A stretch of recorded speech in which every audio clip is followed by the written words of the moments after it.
ভুতুড়ে বাড়ি।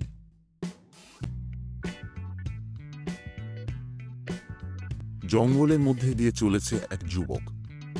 সূর্যাস্ত প্রায় হতে চলেছে। চোখে মুখে হতাশা ভাব। মাঝে মাঝে চারিদিকে তাকিয়ে দেখে আর ক্লান্ত পায়ে এগিয়ে যায়। এমন সময় একজন বৃদ্ধ তার সামনে এসে কাঁদতে লাগল। যুবক যাত্রী কান্নারত বৃদ্ধকে থামিয়ে জিজ্ঞেস করল, কাঁদছ কেন? কি হয়েছে? প্রশ্ন শুনে বৃদ্ধ রাগ দেখিয়ে বলল, আমার দুঃখ সম্বন্ধে জানবার তোমার প্রয়োজন কি? তুমি কি আমার দুঃখ দূর করতে পারবে? আমার কি চোখের জল মুছিয়ে দিতে পারবে? যে হাসে তাকে কেউ সহজে হাসির কারণ জিজ্ঞাসা করে না, কিন্তু কান্না একটু অস্বাভাবিক, তাই কান্না দেখলে জিজ্ঞাসাবাদ না করে থাকা যায় না। যাত্রী বলল। এবারে বৃদ্ধ আরও রেগে বলল, আমার বয়সের অর্ধেকও তোমার নয়, অথচ এমনভাবে কথা বলছ যেন মহাজ্ঞানী একজন। জ্যোতিষী মহেশ পাণ্ডে বলছিল যে আমি আরও 6 বৎসর বাঁচব, কিন্তু এখানকার কিছু অকর্মার দল বলছে যে আমি 1 মাসের বেশি আর বাঁচব না। আমি যে কেন ওই অশুভ ভুতুড়ে বাড়িটাতে পা রেখেছিলাম কে জানে। অশুভ ভুতুড়ে বাড়ি, সেটা আবার কোথায়? অন্ধকার হয়ে আসছে, কোথাও তো একটু আশ্রয় নিতে হবে। এই জঙ্গলে জানি না কত হিংস্র জন্তু আছে, তার চেয়ে ভালো ওই ভুতুড়ে বাড়িতে আশ্রয় নিই। হয়তো আমার জন্য ওটা শুভ হবে। যুবক যাত্রী বলে, একটু এগিয়ে যাও, তাহলে বাঁয়ে ঘুরলেই অশুভ বাড়িটা পাবে বলে বৃদ্ধ জোরে কাঁদতে কাঁদতে দৌড়তে শুরু করে। যাত্রী যুবক বুঝতেই পারল না কেন বৃদ্ধ কাঁদছে। হয়তো সত্যি ওই বাড়িটা অশুভ বাড়ি হবে। যুবক একটু এগিয়ে গিয়ে বাঁদিকে ঘুরে দেখে বড় উঁচু উঁচু সবুজ গাছের মাঝে একটা পুরনো ধরনের বাড়ি। বাড়িটা দেখে যুবকেরও মনে হলো যেন ভুতুড়ে বাড়ি একটা। স্থির করে নিল যে সে ওই বাড়িতেই রাতটা কাটাবে। এগিয়ে গিয়ে আস্তে কড়া নাড়ে দরজার। বাড়ির প্রধান ফটক কাঠের তৈরি, ঝুল লেগে রয়েছে, চারিদিক ফেটে ফাঁক হয়ে গেছে, বিশ্রী লাগছে। কিছু সময় পরে দরজা খুলল এক বেঁটে কুৎসিত চেহারার লোক।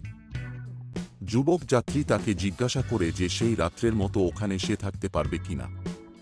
বামনাকার লোকটি উত্তর দেয়, কেন নয়, যাত্রীদের জন্যই তো এই জঙ্গলে এত বড় বাড়ি বানানো হয়েছে। যুবক বাড়ির ভিতরে যায়। বিরাট বড়, বাইরে থেকে বোঝা যায় না।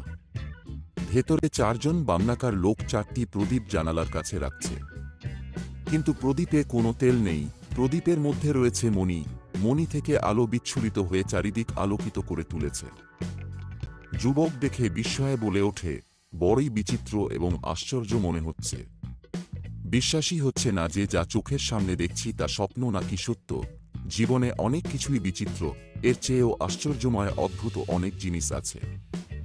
একজন বামনাকার লোক বলল, যতদিন এখানে থাকতে চাও আরামে থাক, কিন্তু আমাদের কোনো প্রশ্ন করতে পারবে না।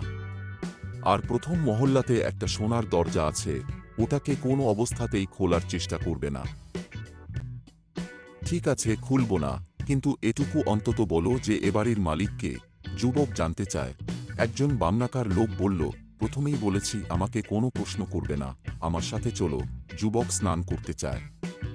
যুবক স্নানের কথা ব্যক্ত করা মাত্র আতর-জলের ব্যবস্থা মুহূর্তের মধ্যে হয়ে যায় স্নানের জন্য।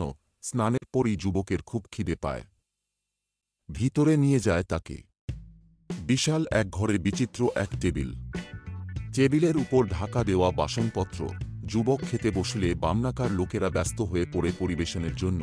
যুবক যা চাইছে তাই তাকে এনে দিচ্ছে।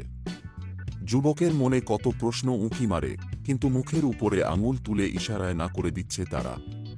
তার প্রশ্নের উত্তর দূরের কথা, তাকে প্রশ্নই করতে দিচ্ছে না। একটা বিরাট ঘরে যুবকের শোবার ব্যবস্থা হয়েছে। খাটের উপর সুন্দর নরম বিছানা, জানালার উপরে রেশমি পর্দা।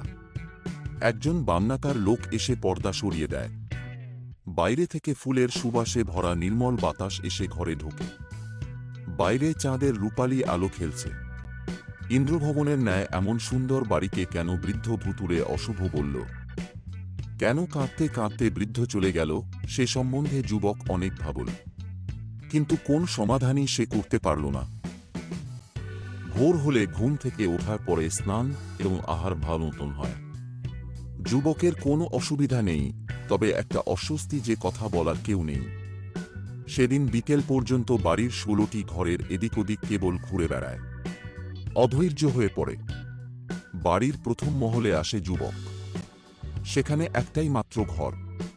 সোনার তৈরি দরজা চিকচিক করছে। অদ্ভুত অপূর্ব সেই দরজা। যুবকের ধারণা দরজার ওপারে নিশ্চয়ই আরও বিস্ময়কর কিছু আছে। কিন্তু প্রথমেই বামনাকার ব্যক্তি বলে দিয়েছিল যে ওই সোনার দরজা খোলা নিষিদ্ধ। কিন্তু ভীষণ কৌতূহল হচ্ছে। যতক্ষণ না খোলা হচ্ছে ততক্ষণ মন স্থির হবে না, রাতে ঘুম হবে না। যা কিছু হবার হোক, স্থির করে যুবক দরজা খোলা মাত্র তার চোখ ধাঁধিয়ে গেল। বহু মূল্যবান মণিরত্ন গাঁথা রয়েছে পাথরের দেওয়ালে। কোথাও হীরামতি। নিচে যাবার জন্য ঘরের মধ্যে দিয়ে এক সিঁড়ি নেমে গেছে। খুব সাবধানে সিঁড়ি বেয়ে নিচে নেমে আসে যুবক। কোথা থেকে একটা কাক উড়তে উড়তে এসে তার মাথায় আঘাত করে ক্ষত করে দিয়ে যায়। ম্যাও ম্যাও ডেকে একটা বিড়াল তার বুকের উপর লাফিয়ে পড়ে বিকট চিৎকার করে ওঠে। বিড়ালটির চিৎকারে যেন কান ফেটে যাবার অবস্থা।